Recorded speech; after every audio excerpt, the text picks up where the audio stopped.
Thank you, Doctor, for providing interesting and relevant insight. Doctor, you pointed out so many valuable points. I can note that world-class labor pool, such things are very hype ones in these days. Okay, to remind our viewers, you are watching Elite Inside Story. Let's move to the second question. This is to Dr. Zainuddin. Dr. Zainuddin, has globalization existed before? And if so, Doctor, how did it occur? Could you please explain us clearly, Doctor? First of all, I would like to thank the people, those who inviting us for this important event, and Assalamu alaikum to all.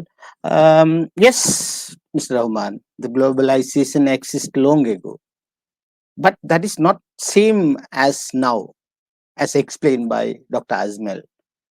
So we would take in a three time period where the globalization exists long ago. The globalization, of course, I can say that was going through different periods. See, from the 16th century. The first period was an age of explorations when the nations were trying to establish their rates, routes, and their colonies across the world.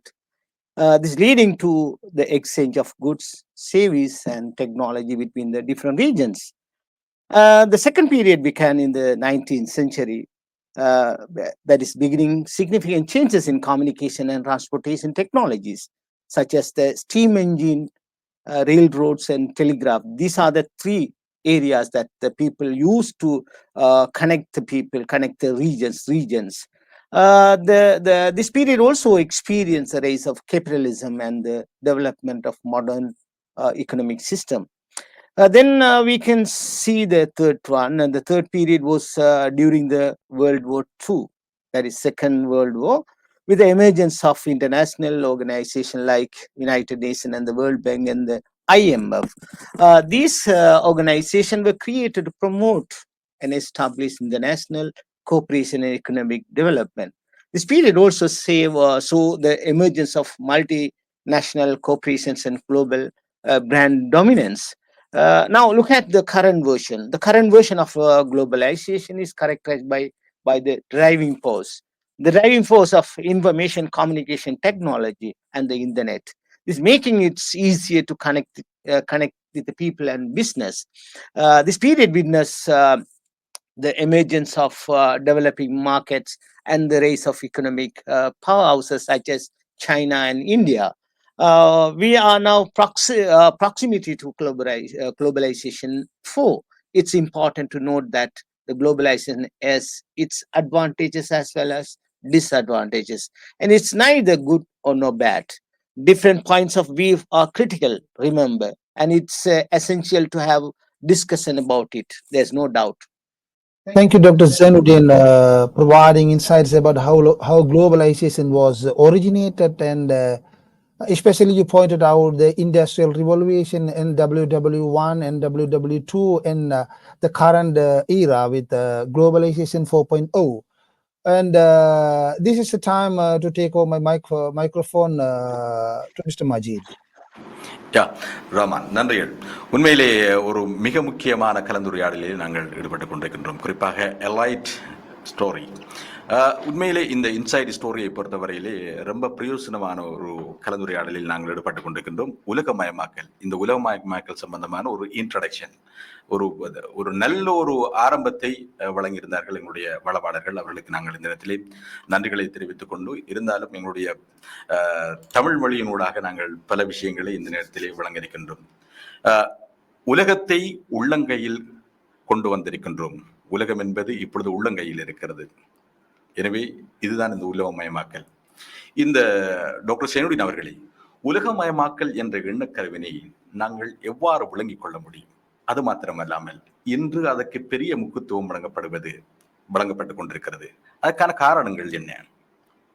Thank you Majid.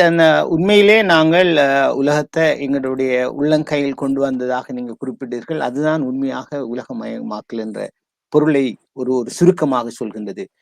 உலகமயமாக்கல் என்பது உங்களுக்கு தெரியும், வர்த்தகம், தொழில்நுட்பம் மற்றும் கலாச்சாரம் ஆகியவற்றின் அடிப்படையில் பல்வேறு நாடுகளை இணைத்து அதன் மூலமாக பல மாற்றங்களை எதிர்பார்த்த நிலைதான் உண்மையாக உலகமயமாக்கல் என்பது. அழகாக சொல்லியிருந்தார் டாக்டர் அஸ்மல் அவர்கள். தெளிவான பல விடயங்களை உள்ளடக்கியிருந்தார்.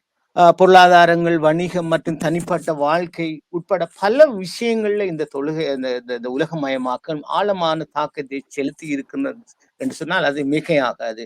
உதாரணமாக கலாச்சார பரிமாற்றம். இந்த கலாச்சார பரிமாற்றம் ஒவ்வொரு தேசத்துக்கும் ஒவ்வொரு நாட்டுக்குமான அமைப்பாக காணப்பட்டாலும் இந்த உலகமயமாக்கல் மூலமாக இந்த கலாச்சாரத்திலே பாரிய மாற்றங்களை கண்டிருக்கின்றோம் நாங்கள்.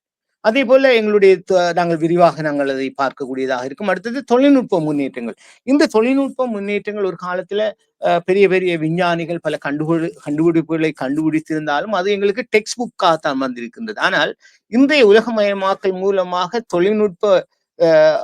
தொழில்நுட்பத்தினுடைய தொடர்பு ஒரு இடத்தில் கண்டுபிடிக்கப்பட்ட அந்த தொழில்நுட்பமானது இன்னொரு இடத்துக்காக முன்னேறுகின்ற போது அது மிக மிக எங்களுடைய எல்லா விதமான ஆக்டிவிட்டிஸ்லயும் அது ஊடுருவதை நாங்கள் காணலாம். அது மாத்திரமல்ல, இன்று நாங்கள் பொதுவாக பேசுகின்ற அரசியலாக இருக்கலாம். அரசியல் இன்று தனித்துவமான ஒவ்வொரு நாட்டுக்குமான அரசியல் அல்லது ஆளுமை இருந்தாலும் இந்த உலகமயமாக்கல் மூலமாக ஒரு அரசை இன்னொரு அரசினுடைய ஒரு ஒற்றுமையாக சார்ந்திருப்பதை நாங்கள் காணலாம். அவர்களுடைய பல பரிமாற்றங்கள் அவர்களுடைய ஒத்து வருகின்ற போது அதிலே நாங்கள் அந்த உலகமயமாக்கல் மூலமாக அரசாங்கத்தை இன்னொரு அரசாங்கம் சார்ந்திருப்பதை நாங்கள் நோட்டமிட்டிருக்கின்றோம். இப்படியான அது மட்டுமில்லை, சுற்றல் சூழலை நீங்கள் பார்க்கலாம். சுற்றல் சூழலுடைய தாக்கங்கள் ஒரு நாட்டிலே ஒரு இண்டஸ்ட்ரியல் பாரிய மாற்றங்கள் நடைபெறுகின்ற போது அந்த இடங்களிலே நடக்கின்ற கார்பன் டை ஆக்சைடா இருக்கலாம், பல வகையான மாற்றங்களை இன்னொரு நாடுகளிலே இந்த உலகத்துக்கான பல பசுமைகளை ஏற்படுத்துவதற்கான சில மாற்றங்களை நாங்கள் அவதானிக்கின்றோம். ஆக உலகமயமாக்கல் என்பது சுற்றுச்சூழலிலே மிகவும் பாரிய தாக்கத்தை செலுத்தி இருந்தது. அது மாத்திரமல்ல, சுற்றுலாத்துறையா இருக்கலாம், மற்றது கலாச்சார விஷயங்களா இருக்கலாம், அல்லது வணிகம் மற்றும் வர்த்தகமா இருக்கலாம். இவ்வாறு மிக முக்கியமாக நான் சொல்ல வேண்டியது எஜுகேஷன் அண்ட் ரிசர்ச் விடயங்கள் சம்பந்தமாக. இன்று எஜுகேஷனும் ரிசர்ச்களும் எப்படி இருக்குன்னு சொன்னால் உலகமயமாக்கல் மூலமாக ஒரு மிக விரைவான ஒருத்தருடைய அந்த ஆராய்ச்சி இன்னொருவருக்கு சமர்ப்பிக்கப்பட்ட அதன் மூலம் ஒப்புவிக்கப்பட்ட அவருடைய ஃபீட்பேக் மூலம் இன்னும் ஒரு பரிணாமத்தை நோக்கி போகக்கூடிய வாய்ப்பு இருக்கிறது. இவையெல்லாம் இந்த உலகமயமாக்கத்தினுடைய தாக்கமாகத்தான் நாங்கள் காணலாம்.